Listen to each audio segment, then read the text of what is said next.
Welcome to Talking Grit, a Detroit Lions podcast.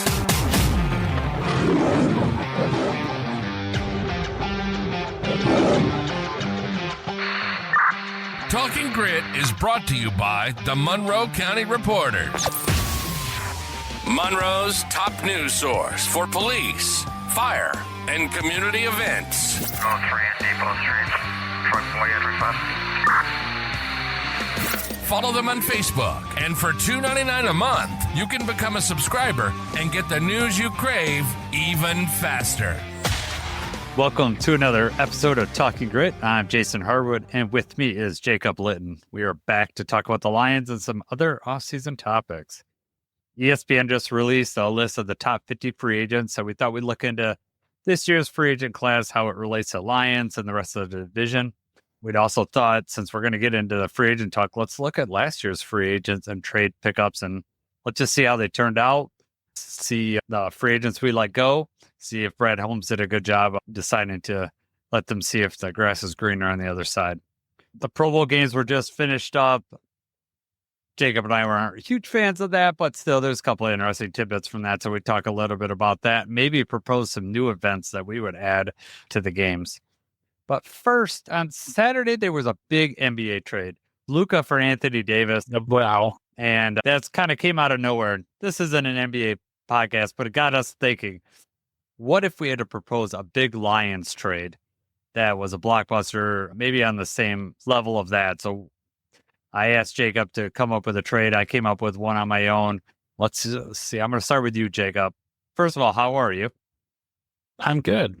Watching the Pistons. Close game against the Hawks. Yeah. They're starting poorly from us, so we'll see. Yeah. Yep. So if you had to do a blockbuster trade with the Lions, did you come up with one? I came up with a ridiculous one, but I just want to, because it was hard to kind of put that in Lions perspective, but I do have a decent comparison for what this would be like for NFL terms. I think this Luka trade would be like sending Josh Allen if you're Buffalo, it'd be like sending Josh Allen in the middle of the season to Pittsburgh for TJ Watt. Huge blockbuster trade. And then, you've got the GM for Dallas, or in this case, it'd be Buffalo. Like, well, defense wins championships, and he's too good of a player to pass up. And, you'll all see when we start winning. It just doesn't make any sense. Luka, the face of the franchise and everything like that, they're losing a lot of fan support. I don't think it's going to end up, too good for him over there in the Mavericks. But if we're talking in terms of Lions here, and this is not a trade I want to happen, but I think that would be sending someone like Amon-Ra St. Brown over to the Raiders and getting Max Crosby. Okay. You're losing a star offensive player. You're getting a star defensive player. It's like, is that really a wash or, So that's the comparison that I have here. What are your thoughts on a trade like that? Oh, definitely would never do it. But yeah, I think that's the thing is like this trade on the NBA doesn't make sense. So this Lions trade's not going to make sense. But if you had to put something up on that magnitude, what would you do? We're never trading Amon-Ra. That's crazy. Mine was J-Mo. I was going to trade J-Mo. I'm going to trade him over to the Jets, send him over with Aaron Glenn, but I'm going to take Sauce Gardner back. So we're going to you want to get a star defensive player. I want a star defensive player back. We might need some help at cornerback. So that was the only thing that I could come up with, like, how are we going to benefit this team?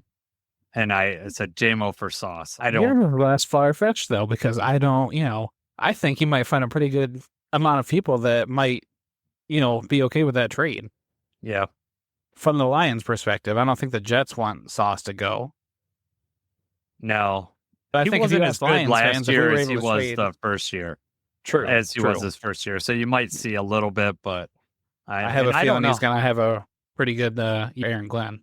Yeah, I don't know. Does Sauce go up in the run game? Because that's one thing that I had read, that maybe he isn't as involved, in stopping the run game. And Aaron Glenn's going to definitely require him to get his nose in there for sure. Right. Yeah, that's our ridiculous trades that we proposed. There was, I had written this up yesterday. Let's just talk about this. And then today they get released that Myles Garrett asked for a trade, which obviously all Lions fans are going to be interested in when they hear the name Myles Garrett. We were really interested when we needed some help during the season. End up getting his teammates, Zadarius Smith, instead. And Cooper Kupp looks to become available on the trade market. So any of those, are you interested in either of those players in regard to that you'd have once you get him here? I mean, I don't know. If you're giving up 2 first rounds, then you're just going all in next season. You've got Myles Garrett and Hutch. That's tough. That's a toss-up for me about whether I would do that or not. But the history that we have with the draft and being able to build from within, especially when you get these rookies on the rookie deals and, they're able to perform right away. The way Brad Holmes drafts, I don't know if we can give up 2 firsts like that, but it would be intriguing. As far as Cooper Kupp goes, I don't know exactly what they're going to be asking for him. He's also a good player and somebody that I would definitely, welcome on the Lions team, but same thing. Who are you really giving up for that, and is that worth it? And I don't think it would be for Cooper Kupp. No, I don't think they'll add. I mean, I'd love to have Cooper Kupp just in a vacuum. Would you like to have him on your team? Yes. But first of all, who's he replacing in the lineup? I don't know who he would replace. You're not going to take Amon-Ra off the field. J-Mo is different than Cooper Kupp. Are you going to take him off the field? Yeah, okay. You kind of would have an interesting situation where all 3 of them, well, I guess not quite as much with J-Mo, but really, I mean, you'd be able to take all 3 of them and you'd be able to put them in any kind of position that you want. You could shuffle them around. They're not guaranteed to be on the outside or slot. Yes. You could throw a lot of different looks out there with those 3. Yeah, you definitely could. I just don't think you're going to get as much benefit with our roster of having Cooper Kupp. Myles Garrett, yeah. I don't want the trade because of what you said, the cost. It's going to probably cost minimum 2 first rounders, right? Plus either a player or, more draft picks. I just don't think they're going to let him go for anything less than that. They've on the record that they don't want to trade him. Now that could be just, we're going to try to get the price as high as possible from the Browns, or, they actually don't want to trade him. If that happened and we got him, would I have a Myles Garrett jersey? Probably, because that would be amazing. However, I think at the long term of the team, you're not going to be able to. It's going to either delay signing Hutch or changing. That money's. It's going to be hard to line up. So I just don't see us being in the market for a trade there. The same thing with Max. If we got him, I would have a Max Crosby jersey. That would be awesome. But from what it's going to cost, those edge players aren't cheap. They are next to a quarterback. They're one of the hardest positions to get on your team. And once you have them, you don't let those players go, at least not for cheap. Absolutely. So sorry, Lions fans. I don't think Myles Garrett, you're going to see him in the Honolulu Blue next year, but stranger things have happened. How amazing would it be if we could? Yep. All right, Jacob. This week, ESPN released their top 50 free agent list for the NFL. Now, some of these players may get the franchise tag. This list could change definitely by the time mid-March when free agency actually happens. Let's start with outside the Lions, NFC North free agents. You want to go through the players in that top 50 list that involve the NFC North? Yeah. So this is obviously it's ESPN's rankings. This is nothing that we came up with. This is just how they have it lined out based on who are the free agents this year. So the top NFC North free agent, they have Sam Darnold is ranked number 6. Cam Robinson, the Minnesota offensive tackle, is ranked 14. Byron Murphy, the Vikings cornerback, is ranked 20. Then we have Cam Bynum, Minnesota safety, number 29. Aaron Jones, Minnesota running back, 33. Tevin Jenkins, the Bears guard, is ranked number 41. And then you've got Keenan Allen, the Bears wide receiver, at 49. So a lot of Vikings on this list. Yeah, the first 5 players are Vikings. And then the last 2 are Chicago. I don't see any Green Bay players on there, so they don't have, and they're not going to lose anything from their team, at least as in the top 50 free agent look. That's pretty big for Minnesota, and it's offense, half of it's defense. And you could say Sam Darnold, that big of a loss. He did get a lot of stats for them. I know he collapsed at the end of the year. They're going to still have to replace that. Can J.J. McCarthy do it? Who knows? Yeah, that's a lot of key pieces that they're going to have to try to put back on that team. Mm-hmm. It'll be interesting about Keenan Allen, if he decides to resign now that Ben Johnson's over there, will he want to resign to be a part of that offense? And then, Chicago's offensive line wasn't that great to begin with, and now, they got a guard, a free agent, so we'll see if they let him go. There were 2 Lions on this list of the top 50. Number 23 was Carlton Davis. Number 35 on the list was Kevin Zeitler. Will the Lions resign either one of those, Jacob? I think they absolutely are going to be putting calls in and making attempts to re-sign both of them. I guess I would think more likely they would re-sign. I think Zeitler would be easier to get a deal done than Carlton. I'll put it like that. I think Carlton Davis played very well last year. He's going to have a market, so maybe he's looking for a little more money. Who knows? I want both of them back, and I definitely think that Brad Holmes is going to be trying to get both of them back. It's just going to be, a money issue, in my opinion. How do you feel? Yeah, I'm right there with you. I think Kevin Zeitler, if the Lions want him back, I could see him definitely coming back. He signed a pretty modest deal last year. He's 1 year older. He was very productive for the Lions. I would love to have him back. And so I think that, as long as he enjoyed his time here, I could see him just getting re-signed. Having Hank Fraley come back probably helps that, continuity there. Carlton Davis is going to be an expense issue. And I know the Lions got some dead cap money because of, restructuring his deal last year. So they might be able to play with that and be able to help Carlton out and help our cap situation out. But it just depends on what he's going to be able to get on the free market. Aaron Glenn, our buddy, old defensive coordinator, is over at the Jets. Maybe he wants Carlton over there. Who knows where? And the Jets have some pretty good corners right now, but they do. But they do have good corners. But it's again, you got to play a certain way for Aaron Glenn, and if you're not willing to play that way, you're not going to be there. I don't know enough about their corners. We already talked a little bit about Sauce. Who's the other one? Reed? Is it Reed or? Yeah, DJ Reed. Yeah, Reed's their other corner. I don't watch enough Jets football to know how they play. Yeah, I can't really speak on their tackling abilities either.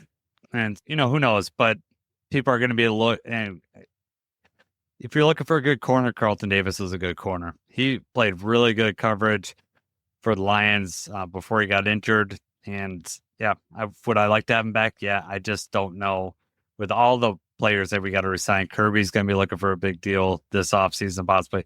Obviously, Aiden is the biggest one on this list. Are we going to have money to go around, or are we going to, either try to draft someone, or we're going to hope that maybe a Meek plays the outside and Rakestraw goes into the slot, or we sign another slot corner? We got options, but yeah, would I like to have Carlton Davis back? Again, yes. It's just a matter of cost and what he can get elsewhere. For sure. Yeah. So on this top 50 list, Jacob, was there any players that you saw that, hey, you'd be interested in the Lions looking at? Definitely. There's some good players on here. I mean, if we start, though, with just as far as like what positions they're going to target or where they're looking, because, the positions of need, you'd say guard, edge rusher, we need another corner.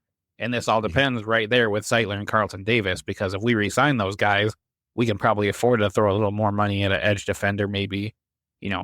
Ideally, these are pieces that we build in the draft. But if we're looking at these top guys, if Carlton signs elsewhere, there's a couple other corners on this list. I don't know, for sure, but Travaris Ward doesn't wants to get out of San Fran. I think that would be a good player that we could get in here. Byron Murphy, the corner out of Minnesota, be kind of nice stealing him. Yeah. It's 2 birds, 1 stone. Then they don't have him, we have him. There's also, if you're talking about adding another wide receiver, obviously I do not want to overpay for T. Higgins or something like that. But, further down that list, Darius Slayton from New York, talking about stealing from NFC North. If Keenan Allen's looking for a place to win now and wants to, take kind of more of a veteran deal if the price is right, I don't think that's going to happen. But, those are 2 options to get another wide receiver in here, too, because we do need more wide receiver depth. I just think that's probably more likely going to be built in the draft. Mm-hmm. What are you thinking, though? Who on that list is catching your eye? So if we don't get Zeitler, I'm looking at the guards that are on that list.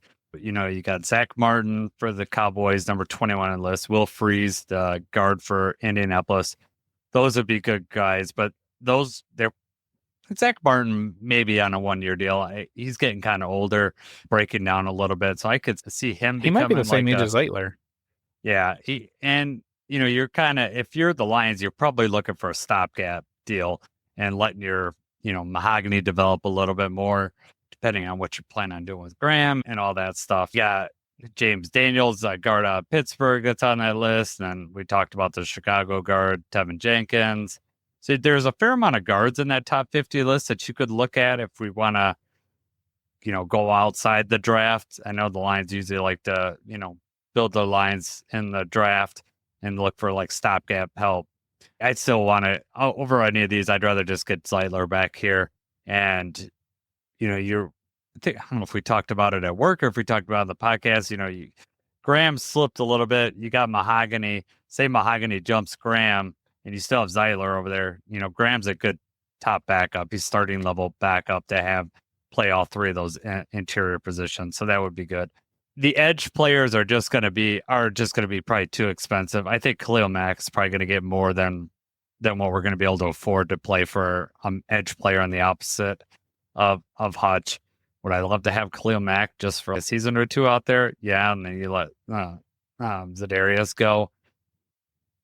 The other one, Hassan Reddick, not interested in Hassan Reddick. I don't think Brad Holmes would be either. Who else is in there? No. The name that was sticking out to me, so like ideally, let's say we were able to get Zeitler, we're able to get Carlton back. You know, Josh Sweat from the Eagles is out there, but he actually, I think this was just today that I saw this, that he signed with a new agent with Drew Rosen. Yeah. So then that right away is a dead giveaway that this, you know, they're going to max contract for this guy. Like, you know, that's top dollar for sure. Yeah, which is weird timing that the Super Bowl is coming up and you're, you know, I don't know if you make like meetings with agents or whatever, you know, like it just seems really weird. But he's already looking ahead past the Super Bowl. He's looking to get paid. Yeah. So now he's out in my book. Is not that far after the Super Bowl, though. You know, it's like they're getting right into it. They're, you know, they got to take care of themselves too. Khalil Mack obviously would be great, like in that scenario too. But is he going to be somebody that's out there, you know, for 60-70% of the plays, or is he somebody that's going to want sort of like a Von Miller deal where he's, you know, out there in pass rush situations? Because I don't know that we can afford to have another guy that's not going to be out there, you know, every down for us. Yeah. Opposite of Hutch, I mean, it's a lot. It's been a rotation, so it just depends. I just don't see us spending any money. Exactly. It's been a rotation, but it's not been a rotation with somebody that you're paying $15-20 million a year. No. Yeah, because, I mean, if you look at our line next year, we're going to have, you know, Reader, going to have hopefully a Liam at some point. I mean, we don't know when he's going to be back, and then you're going to have Hutch. And that's pretty good three there, and then whoever's on the outside. Za'Darius is signed, but he's definitely a cut candidate just because of the dead money attached to it. Or they could re-sign him for a cheaper deal. But Za'Darius, generally, when it comes to that, signs, he'll just leave and try to, you know, he's going to sign for the most money. So I'm not convinced that Za'Darius is going to be back, but it's a possibility. Yeah, I don't know if anybody else. I think another thing that we're going to look for, Jacob, is possibly a linebacker, depending on what Derek Barnes, you know, and I don't know, Malcolm, hopefully, but he was injured at Thanksgiving. Hopefully he could be back for the start of the season. Just depends on how he progresses with that injury. I could see us getting some linebacker depth this year. Drake Greenlaw's out there, and I really like him. Obviously, there's that injury history, so we don't know. Yeah. But that might be all right. Yeah, you're right. A veteran linebacker would be nice. Yeah, I think we're going to have to get someone. I don't know if it's going to be in this top 50 list, but there are a fair amount in there. I would like to get some more linebacker depth because just even if we sign Derek Barnes, we just going to need some extra depth in there. And our new defensive coordinator will be, you know, all about getting linebacker depth. Absolutely. Yeah. Yeah, I don't know. Is there any other positions? I mean, we talked about guard, edge, wide receiver, linebacker. Were there any other positions that you think the Lions are going to target in free agency? I don't really think so. I mean, you look at our roster top down. I mean, in free agency and the draft, it's, building from the trenches. You've got the line, offensive line depth, defensive line depth, and then, corner, wide receiver, like you said, maybe linebacker. I saw in one of I don't remember what it was, but it was like positions of need, and they listed running back. I was like, of all teams in the NFL, why would we need, I think we're the most set at running back. We got Craig out there. Craig could be resigned. Would Ben Johnson want to steal him over in Chicago? I could see him wanting to do that. But then you're hoping that Vaki developed enough that he could take over the Craig Reynolds role. Craig Reynolds outside didn't play that much. He was good on special teams, but he didn't play it that much outside until Montgomery got hurt. Would Vaki just take over that role? They're not going to be willing to pay Craig a ton of money. I wouldn't think. I doubt Craig's asking for a ton of money, but you're right. Yeah. If Chicago's offering him more money and maybe a little bit bigger of a role, maybe he tries to do that. But yeah, for like running back to be a position of need, it's just not. I don't see us picking up a running. Like maybe if Craig does sign elsewhere, maybe we look, to try to pick up some more running back for depth. I know Jamar Jefferson did not sign a futures contract, I believe, so he's probably on his way out. But that's somebody else that's just looking for an opportunity and showed some flashes that he's just not going to get here. So I don't, there's not going to be any splash with the running backs for us. No, I don't think so. You could see a late round draft pick or something if they catch Brad Holmes' eyes, but they tend to spend those. Maybe, but right. There's just other more important positions that we're looking at. And you're right. Cornerback, depending on what we do with Carlton, I think we're going to have to. Because Vildor and Dorsey are both free agents. And Dorsey, had that really bad injury. So I don't even know how, that was more severe than Hutch's injury. So I don't know, if he's going to be able to return on time or not. Right, the timeline, yeah. Because, that was a leg, where at least with a Meeks injury, that was an arm. And, those are easier to recover from, and you also be able to stay in shape and all that because you're not rehabbing your leg and relearning how to walk and run and all that stuff. But I don't know. We have a really strong roster. Everyone, that listens to this knows that, or let's be reminded of that. We had a lot of injuries. So even if we don't sign, a lot of free agents, getting some of those players back, like Hutch is like the hugest free agent signing. Adding him back to the team right. We've kind of forgot what it's like to have him on the field, which will be a real pleasant surprise to be able to get some pressure with just 4 guys, some real pressure. Those were the days. They were the days. Oh man.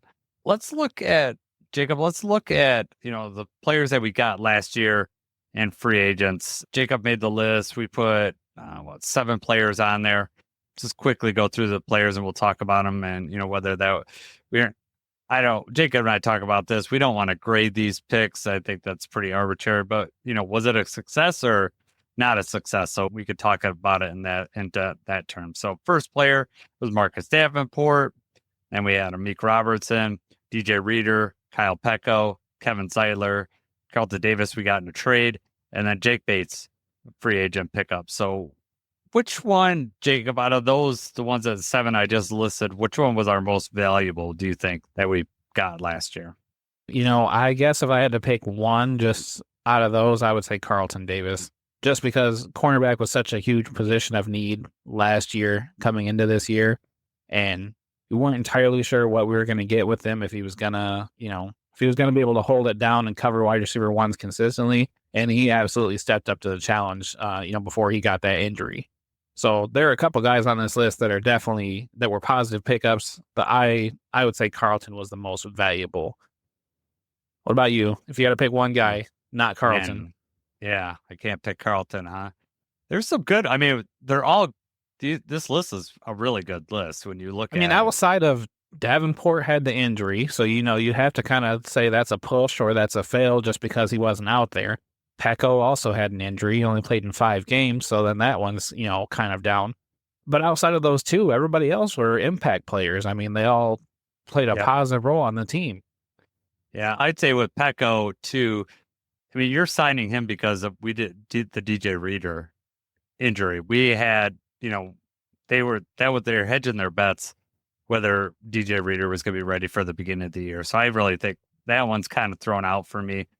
Marcus Davenport, you're figuring on him getting injured, just maybe not 2 games into the season, but yeah, I mean, you kind of knew that going in. There are other ones, man, you could make an argument, Jacob, for any of these guys that are left on that list. Right. You know, Amit came up huge, especially that last week. He was good all year. And then, you know, playing Justin Jefferson the way he did.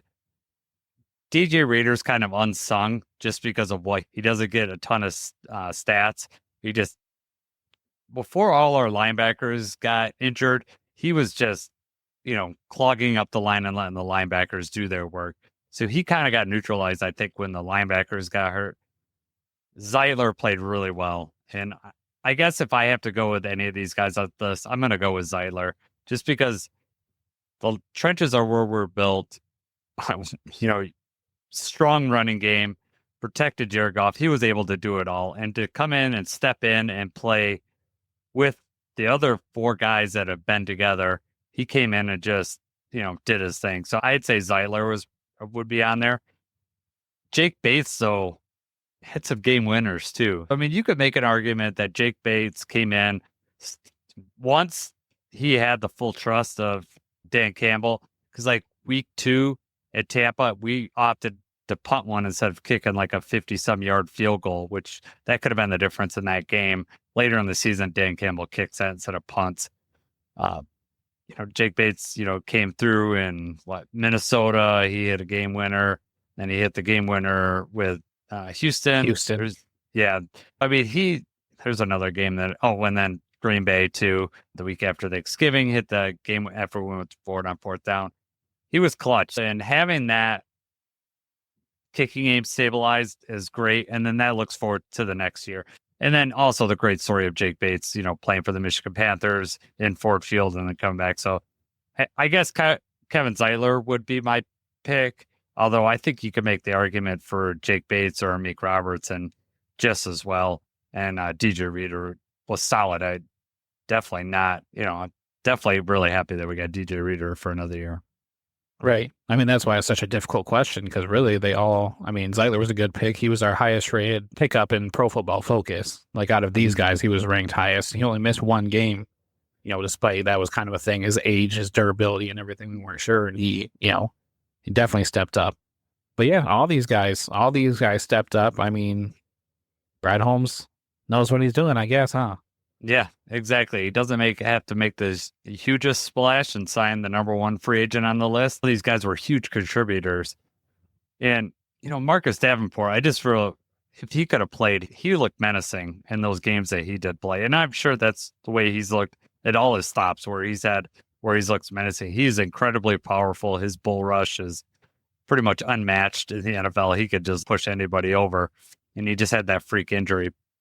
But you know, he's had a lot of injuries. I don't see us re-signing him, but if his price goes down and, you know, he doesn't sign anywhere else, we could give him another world. You just have to know that maybe you're only going to get 4 or 5 games out of him before he gets injured.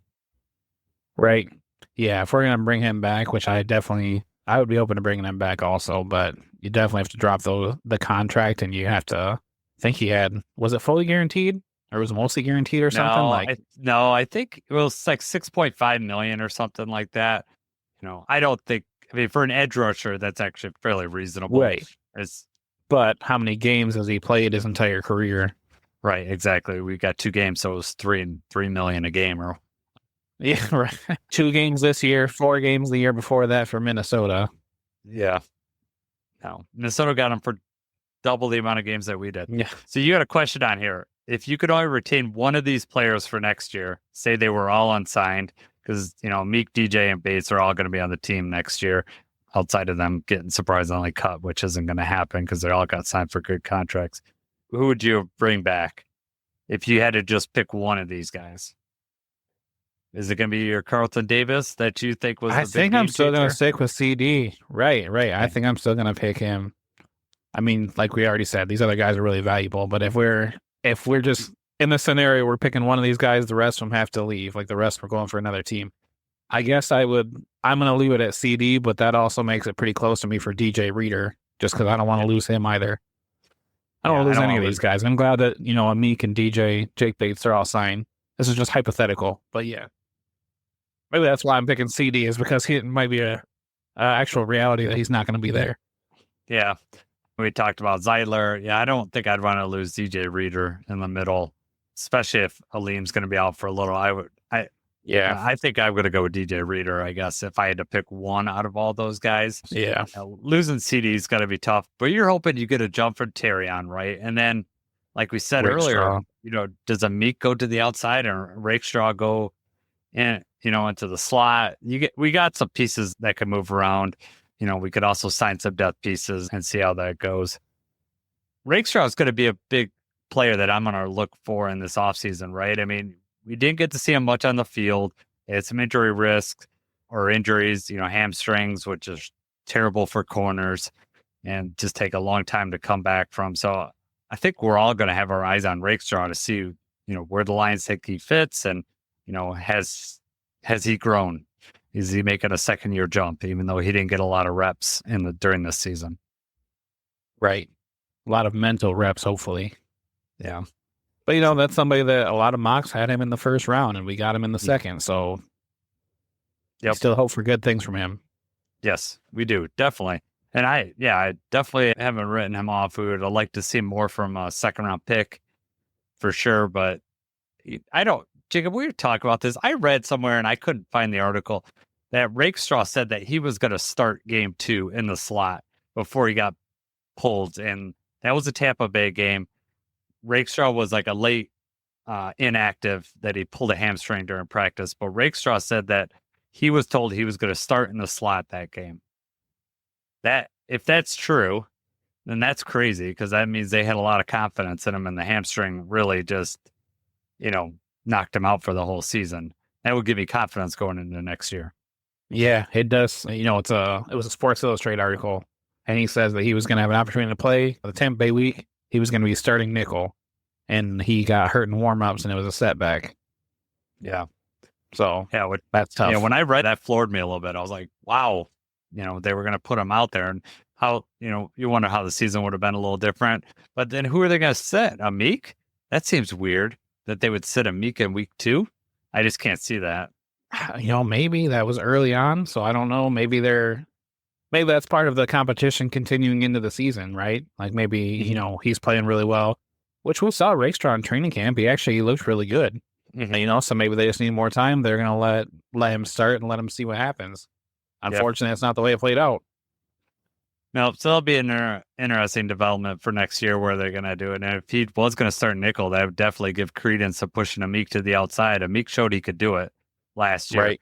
Anyone that could hold Justin Jefferson to 50-some yards in essentially a playoff game, right? I mean, I know it was the end of the regular season, but that was, for all intents and purposes, that was a playoff game. You're going for, number 1 seed and getting that first round bye. It would have gave Sam Darnold another week to look terrible, I guess. Yes. Anything else you want to add on and any of these players that we just talked about, Jacob? No, I think we, had a positive offseason last year. Mm-hmm. So I want to kind of just revisit the players that we lost last offseason, and we can compare how good we had it, I guess. You want to go through those players, or you want me to? Yeah, I'll run through them real quick. Just got a couple little facts about each one. The most notable one, I guess, for us was Josh Reynolds. We lost Josh Reynolds. He ended up signing a 2-year deal with Denver. He played 5 games with the Broncos. He scored 1 touchdown and was cut by the Broncos and then claimed by the Jaguars. So he played a total of 9 games between 2 teams this year. He had 1 touchdown. So not the way Josh Reynolds envisioned the season going. Jonah Jackson, the offensive lineman, signed a 3-year, $51 million deal with the Rams. As a result, we were able to get Zeitler. Jonah actually started center week 1 in the game against us. He was injured in week 2. He was all the way out until week 10, and then they benched him for week 11. So then he ended up playing later in the season, and he only played 4 total games throughout that, last season. The other big one, I guess you would say, was CJ Gardner-Johnson.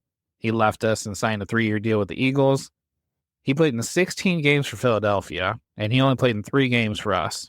And he had a really good year. 3rd in the league with 6 interceptions, 5th in pass breakups. Pro Football Focus graded him 76, which is the 21st ranked safety. turns out our safety is rated much higher than that. So, but he's getting ready to start in the Super Bowl for the Eagles. So, that stings a little bit there too. Two other notable defensive backs that we lost or chose not to re-sign. Tracy Walker, he signed with the 49ers after, we chose not to sign him. He did not make the roster. He spent time on the 49ers practice squad, but he did not play in a single game this year, and he played in 17 games for us the previous season. So that shows what kind of depth and everything we were in, and also, just Tracy Walker, I guess, not quite cutting it anymore. Somebody that I did like, though, I like Tracy Walker. It just was somebody that's like, he's just not quite there. The last one, Cam Sutton, was under contract with us, but he was released after he had the whole arrest warrant and everything. Signed a 1-year deal with the Steelers. He was suspended 8 games by the NFL. He ended up playing in 9 games total. Only 2 of those were starts. And his Pro Football Focus grade was 53.5, which ranked him 169th out of 223. So, I guess top down, you look at it, did Brad Holmes, in your opinion, do you think Brad Holmes, did we miss on any of these guys? The only one that I think could have fit on this team at any point would be Josh Reynolds. And I think he would have had a better season. You didn't mention it in your little summary there, but he was shot during the middle of the season. Yeah, so, right. I'm not going to get into all that, but then that was the reason why he only played the 5 games and then he got cut. I think he had a different injury though, right? Like he got injured and then he got shot while he was already out. Yeah, something like that. But all that just, and then he should have been back. rehabbing. Right. Yeah, exactly. Then he, the Jaguars surprisingly picked up his contract, and he might end up doing good last year. I like Tim Patrick in the Josh Reynolds role. I think the only thing I think would have been different is earlier in the season before, we lost to Tampa Bay. I think we have Josh Reynolds in that game. It might play out a little bit different. Just Jared Goff might be more comfortable than he was with Tim Patrick at that moment. I remember Tim Patrick it looked like he ran a wrong route at some point, and Jared Goff threw a really bad interception. Josh Reynolds probably doesn't do that in that game.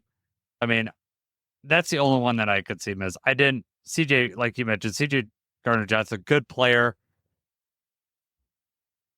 He's like one of those guys that if he's on your team, you can get behind him, but you just can't stand him when he's on the other team because his mouth is always talking. We had really good safety play this year, so did we miss CJ Gardner?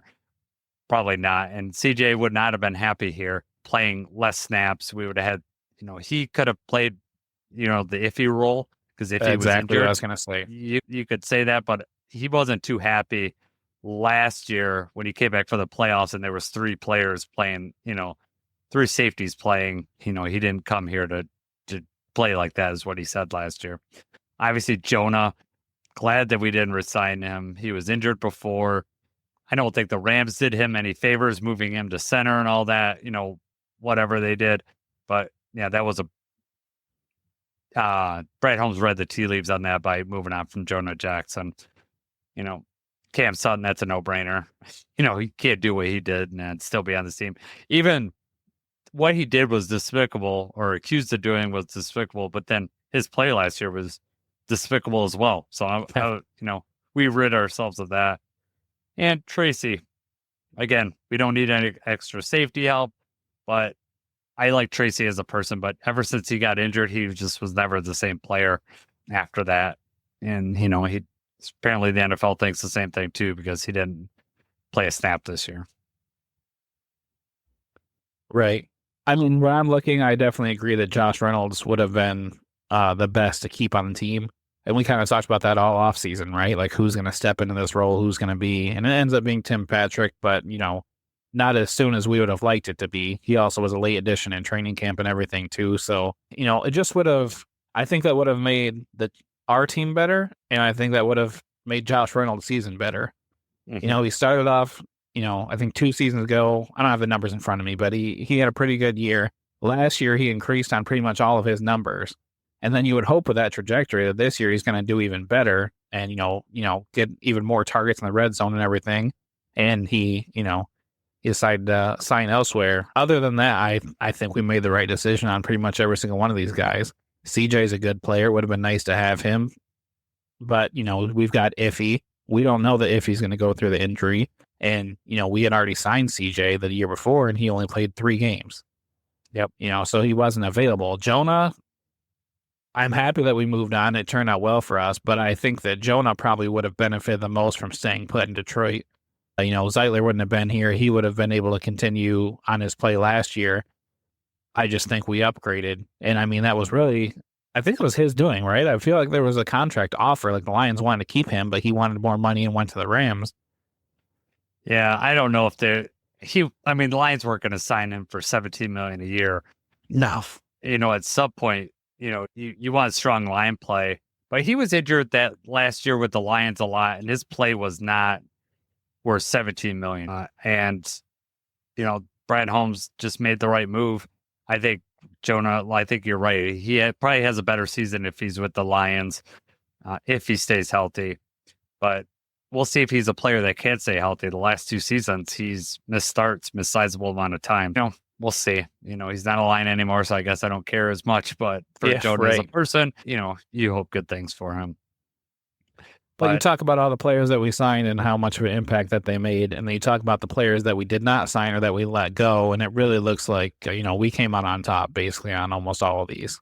Yes. Really, I'll say on all of them, because the only one that you could have made a case for would have been CJ, and Brian Branch and Kirby Joseph both graded out higher and both played better this year.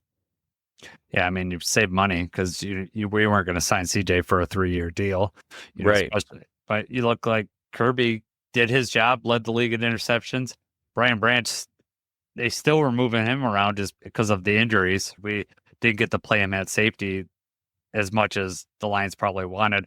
I will be interested with Glenn gone, what we're going to, where Brian's going to play next year. Because I liked him at safety, but I also really like him close to the line because he is dangerous in that position. He's just such a smart player. He gets tackles for loss on running backs, and when you're closer to the line, it seems like he has more opportunity for that. So I'll be interested how they use Brian next year, how Calvin Shepard uses Brian next year. Definitely. All right, let's move on to the Pro Bowl games.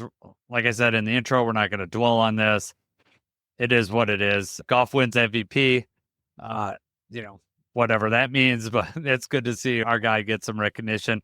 And Jahmyr Gibbs gets an interception, Jacob. An interception in this game. The guy could do it all. It would have been a pick 6 too. For anybody watching, the players from the sideline all ran out to prevent him from scoring. Yeah. This is not any sort of competitive game. This, obviously there's a little bit of competition just because, they're NFL players, but they're out there having a good time. It's not, they don't care who wins or loses. No. So I don't know if I didn't watch a lot on Sunday. I was watching, I think the Red Wing Pistons playing. I was watching that game, whatever. Detroit. Yeah, it was the Pistons. They both played. I was watching the Pistons play instead of the Pro Bowl games, but I did watch Thursday night with my boys. That was the quarterback challenge. They had the spike contest. They had the relay race. They had some other games. So it got me thinking, Jacob, if you could make an event for the Pro Bowl games, what did you have any ideas of what event you would come up with? I have 4. So I'll let you start first. I have a couple of them, but I think the one that would be very cool, they had like the relay race kind of thing, but in the NBA for the All-Star, they have a skills challenge, which is, it's like an obstacle course. They start with the ball. It's passing, dribbling, shooting, they got to run up and down the court. I think that you do that and have like all, you'll have players of all positions compete. So it'd be something, if you're making it similar to the NBA, you have like, you start the ball, you have to complete a 10-yard pass. Then after you make that pass, then it's like a 40-yard sprint through like tackling dummies or obstacles or whatever. And then you could have like, they had the long snap thing where you got to snap it against the wall. Can you imagine like Goff or Gibbs or somebody's got to snap the ball at a target like 5 or 10 yards away? And then after you hit that, you either like, maybe you have to make another pass, or like the timer stops when you hit like a field goal. Like at the end, you got to take like a 20-yard field goal or whatever. Okay. But, we got like, Frank Wagner, or, you just got other people, other positions doing stuff like that. I think that would be fun. Mm-hmm. I like it. I like when you get people out of their comfort zone and doing things and they're just doing it for fun. I like that idea. That's fun. I liked the one on Thursday night, they had the QB competition. They were just throwing at the movie targets. I like that. I remember the competitions when I was younger. When they were in Hawaii, they would have this thing where they basically had a golf cart with a basket and it would just go out, and the quarterback had to throw it in the basket. So I'd add something like that to the game. You could have the moonshot in there. Russell Wilson would have probably done really good in an event like that. So I'd add that in. One thing that you mentioned, the NBA, like the dunk contest, I want a vote, but I want a quarterback wide receiver combination, and they have to throw like some toe taps, like in the back of the end zone, or the wide receiver's got to make some amazing catch, and you vote on it. So like something like that, or you could throw it off the field goal post, and got to catch it off that. Anything you could think of, I like a voting thing would be fun. Did you see? So they did one. I don't know if that was last year, what year it was, but Amon-Ra won. But it was like they tried to make like the dunk thing, but it was just creative catching. Yeah. And so that was cool. I think you would add the quarterback and the wide receiver and just try to do some and fun make a stuff difficult catch instead of just a front flip or whatever they were doing. Yeah, agreed. One thing that I would do, and this just wouldn't have to be with Pro Bowl players, they need to bring the fastest man competition where they got these players racing, because I would love to see DK, Tyreek, and J-Mo. I'd love to see those guys just on a track meet, just seeing them go as fast as they can. Right? Yeah, they did a relay race, but that's not the same. You're right. No. They need to have just, they can have different heats of like 4 players, and you got somebody in the final. They did something like that before, but... Yeah, they used to do They used to do that like back in the day. They just had the fastest fan competition, and I wouldn't limit it to whoever was made the Pro Bowl, because I'd want. Those are the guys that are there. Well, when it was in Hawaii or Miami, right? And then my last one that I come up with was a field goal competition. But then instead of like just trying to make the field goals, like you get points for trying to hit the post, like on purpose. And you could get more points hitting the post, and if it went in, you would get an extra point, or if it bounces out, you wouldn't. You might get some points for just hitting the post. So I just think something like that. Or you could have it where you have a skinnier post, like it's not the regulation size, like they're really like thin, and you got or you have like multiple posts, like you would get so much if you're in the outer post, but then you get bonus points for hitting it down the middle more. So something like that. The Madden training camp field goal back in like Madden 04. Yeah, something like that. I could see that. So anything like that, I think those games are like that would be fun, because I think I would just even really get rid of the flag football game and just have more of these mini games, like Madden mini games, like what you just said. I think that those are just more fun. Right. Did you have any more, or did I tap you out? No, yeah. I mean, I also thought, what if they just did, like, obviously it's not football, but if you did a 3-point contest, just like NBA All-Star Weekend, you do a 3-point contest, that's something that they would be, I know the football players would be highly competitive at that. Yeah. They're going to be talking trash. They're going to be trying their best, trying to make these 3 points and everything. So that would be cool. Also, like when you're young, you're playing jackpot.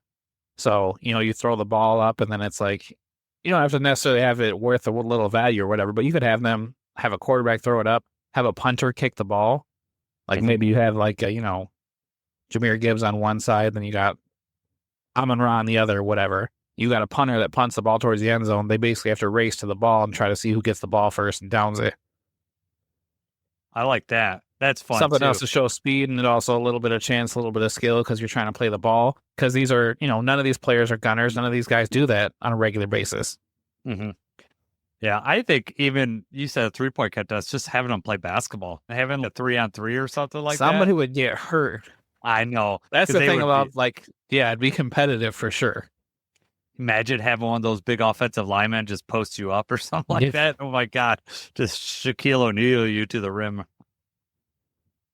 So yeah, I don't really get super hyped up for these Pro Bowl games. I do like that they've taken it away from trying to make it a real game where you're tackling people, because the players weren't into it. It wasn't any fun. Flag football is definitely more fun, but I like these mini games. I really enjoyed watching it with my boys. I don't know if they weren't around, if I would have spent time watching it, but it was fun watching it with my kids. I did the quarterback challenge, mostly because golf kicked butt.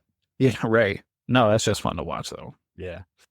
So, and it's better that you mentioned it, but it's better now that they have like the digital scoreboards and stuff and the moving things. Because I remember, when I was a little watching, they would have that football and the ball was like dipped in chalk, and they would throw it at the targets and have to see if the chalk hit. Yeah. Oh, yes. That was a long time ago. I was like Philip Rivers and Peyton Manning. And Hey, Manning, I remember Brett Favre, they would have the long throw competition. yeah, right. Yeah, that'd be sweet to see. I'd like to see something like that again. All right, Jacob, let's move on to a real game here. Super Bowl. It's coming up on Sunday. I don't think either of us are really looking forward to watching either of these two teams play, but of course I'll be watching the game. So let's do a couple of our predictions here. Chiefs are favored by 1.5. You got to pick. You got to pick on this, Chiefs or Eagles. Yeah, I mean, I don't care for either of these teams. We talked about it briefly before, but it's kind of a toss-up for me as far as like who I want to win. I don't think I'm rooting one way or another. I think Saquon deserves this. Quinion Mitchell from Toledo. I feel like the Eagles are going to get it done. But I go back and forth. Even me saying it out loud, it's like, no, I don't want that to happen. But it's like, well, do I want the Chiefs to three-peat? I don't know if I want that either. I don't want the Chiefs to three-peat, but I feel like if they three-peat, then it's over. And then they're not going to go, that could be just LC retires. Yeah. Half the players probably go elsewhere. If it ends the Chiefs, like reign of terror here, then I'll take that. If for some reason, not that we're going to know this, but I'm just saying that I would take that. I would just, be done with the Chiefs. Let Josh Allen get a turn. Let Lamar Jackson get a turn in the Super Bowl, and we'll see. I don't know. Let's see if I want to pick. I feel I'm going with the Eagles too. I think. Yeah. I think the Eagles defense is going to be a little too much for the Chiefs, but we'll see. Who knows? We'll see what the boys in the stripes say during this game, because that'll be a huge talking point. No matter what. Yep. All right. The next thing I want you to predict, Jacob, over under. It was when I looked at this yesterday, it was 48.5. So that's what we're going to go with. Over under and 48.5. I'm going to say under. I'm going to say exactly 48. Ooh. Exactly 40. You even called it out. Now I'm going to have to come up. People are going to be sweating. People betting on this game are going to be sweating if they're betting the over or the under, because that's going to be sitting right at 48. Yeah, I'm going to go the under too. The Chiefs somehow are trying to come back in the last. They don't get the touchdown. It sits at the under. So I don't know. I'm not going to predict a point total, but yeah, I'm going to say it goes with the under. You about wrote the script right there, because that's probably what's going to happen. They get the ball. They're like, can Mahomes do it again? They drive down. They go for it on 4th and long. They don't get it. There's the late flag, illegal contact or something. They get another shot. History repeats itself. But does Mahomes get like the diving throw that he had in the Super Bowl versus Tampa Bay, where he's, fully, parallel with the ground, and he throws that dart and hits his receiver right in the face mask and he drops it? Maybe he'll complete it this time. That'd be the story. Yeah, I think we're done seeing that. Yeah. All right. My last thing that I want you to predict is over under on the tush push in the game, and 3.5. You think we're going to see Jalen Hurts do it, 3 and under, or more than 3 times? You think it's going to happen in the game? I'm going to say over. But is this just for that formation, or this is the actual act of Hurts getting pushed like that? I do feel like they're going to line up and they're going to try something different, because you got Chris Jones hovering over the middle there. Right. I can sense that. I mean, they're going to do 2 or 3. It's going to happen a couple times. I mean, I guess I'm going to say over, but I do think that there's going to be some sort of trickery involved late. Maybe they line up on 3rd and 1 on a chance where they know, like, hey, if this doesn't go our way, we can just try it again on 4th. On 4th, yeah. Because, I mean, they'll do it. Like, I've seen them on, 3rd and 2. They'll just do the tush push, and if they don't get it, they'll just run it another time. So exactly. Two and half the downs can be a tush push. So I think it's going to be over 2. I don't know how to fix that play. Like, I think it's a boring play. I think it's really hard to stop. But no one seems to be able to do it like the Eagles be able to do it. You looked at Josh Allen, got stopped, but they didn't push him at all. They just thought Josh Allen was going to push forward. So I mean, when you've got Jalen Hurts can squat like 500 pounds, you've got 2 tight ends and your running back, and Saquon also can probably squat 500 pounds. So that's, probably 2,000 pounds of pressure coming at you. And when you're the defense, you can't move. Well, you saw with the Commanders how many times they jumped off sides. They almost awarded them a touchdown anyway. Yeah. You just can't. I mean, you can't stop it. You can't stop that much force coming at you when you're not allowed to move until they've already snapped and started moving forward. You talked about all those people be able to squat. Would David Montgomery take the snap and be able to do it? Because he could squat like 700. So, you could just put David Montgomery do it. You see a lot of teams now, put their tight end in motion like they did with Tucker Kraft. Green Bay does it. I've seen it where they put their, a player in motion and that player just takes the snap and push forward. That's more of a trick play. You're trying to catch them off guard. Jordan Love is a dainty little girl and can't do it himself. Oh, man. Maybe they put in They got to protect they spent too much money. They can't have him getting hurt. Yeah, $55 million, yeah. Caleb Williams can't do it because he might mess up his nails. Yeah, he might break his nails. Do you think Ben Johnson's paid his nails this year? Oh, man. Oh, man. That would be terrible. Yeah. I just, I think Caleb Williams said something about, just being an offense that wasn't tailored for him. And I started to get pit in my stomach. I'm like, I just don't want Ben Johnson over there, developing offense for this guy. I don't want them to be any more successful than they are right this year. But just very unlikable. Yeah, I know. But, we're hoping that, I don't want to root against Ben Johnson because actually, he did such good things with the Lions, but I also think a lot of it's Dan Campbell, and now Dan Campbell's not with Ben Johnson. So it's going to be... I guess we're going to find out. We're going to find out, and find out real quick. It'll be interesting. I think the NFC North is going to be a lot different next year. We'll see. I think we're going to have fun talking with our, Reef and, Harrison about, the Bears and getting Dusty on, and it'll be... I got to know Dusty's thought on Jordan Love. Like, I know that he's kind of more homerish, I think, and I think he'll be all about Jordan, but from the outside looking in, scary. I'd be scared if I was a Packers fan. That's what we kind of asked him during the season, and he stood behind it. He was okay with it, so yeah. We'll see what contracts come out, if any, just, it doesn't make sense to me, but, good. Yeah, no, that's They fine. overpaid. They overpaid, and then they're going to, not be able to get... Will they get wide receivers for their quarterback? Because they just kept ignoring it for, Aaron Rodgers. And rumors that Devontae Adams wants to come back to Green Bay. Yeah. I just don't know. Go ahead and pay him just as much as he's wanting, and then it still is not going to turn out for you. No, Jordan Love still has to throw it off his back foot, and he's still going to miss, But I don't want Devontae Adams going back there. I just don't want any more talented players going into this division. But it wouldn't freak me out if he went there. I don't think that'd transform them very much. He's better than anyone they got there, though. But, he's getting older, too. Yeah, right. I don't think that would turn out very well. Does the Taco Bell move? Him targets. Yeah, right. Does the Taco Bell move? Like, it's already moved from Green Bay to Vegas, and then now it had to go to New York. Does he get another Taco Bell in his house and the one in Green Bay? Just get the same one back, right? Yeah. That guy, they had one employee in there. I hope he's getting paid more than minimum wage to move to all these houses for Devontae. His private Taco Bell chef. Yeah, exactly. Asked me, is this real? Does he really have a Taco Bell in his house? I was like, no, Preston, it is. It's a commercial. He watched the receiver show, right? Did he watch that with you? He watched like the first couple episodes, but he didn't watch the whole thing. Well, because there's a part where they show Devontae Adams go to the Taco Bell headquarters and he gets to try out all the food and stuff before they release it. Yeah. That'd be a pretty sweet deal. Yeah, right. Although I only get the same JJ thing. loves Taco Bell. Go to Taco Bell. I get tacos. That's all I get is crunchy tacos. That's all I ever get. JJ has to, anytime it's let's just get something while we're out. He wants Taco Bell every day of the week. No. So expensive, man. It used to be so cheap, and now it's crazy expensive. I don't get it.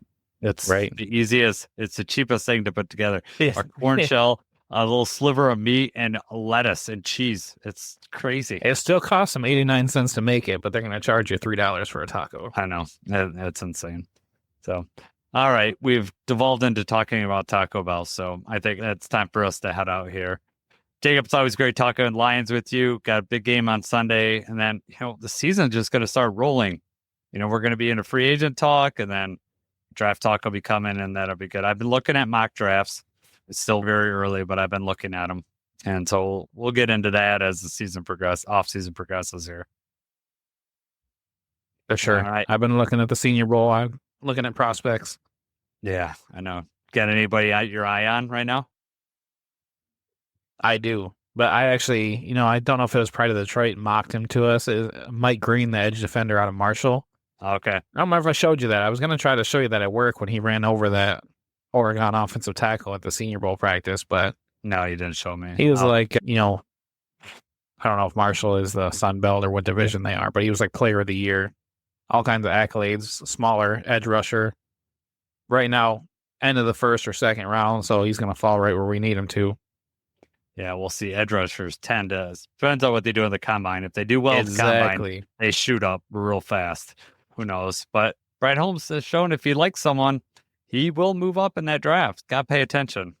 If we still have those picks and we haven't gotten rid of them for Myles Garrett. Not going to happen. Yes. So, yeah. But you couldn't, I mean, where the Lions are picking at the end of the first round, too. I don't know. I just can't see it. It makes it a little easier to let go, right? Yeah. It'd be easier to let go for us, but if you're never going to be able to get anywhere at Myles Garrett's level at that end of the draft, for the most part. I mean, there are Max Crosby got in the fourth round. I mean, those players happen, but Myles Garrett's a freak. He's, right, one of the few crazy good edge rushers. So out there, TJ Watt, our guy Hutch up there too. All right. We'll save some of this talk for later on. So for Jacob, I'm Jason. Let's go Lions.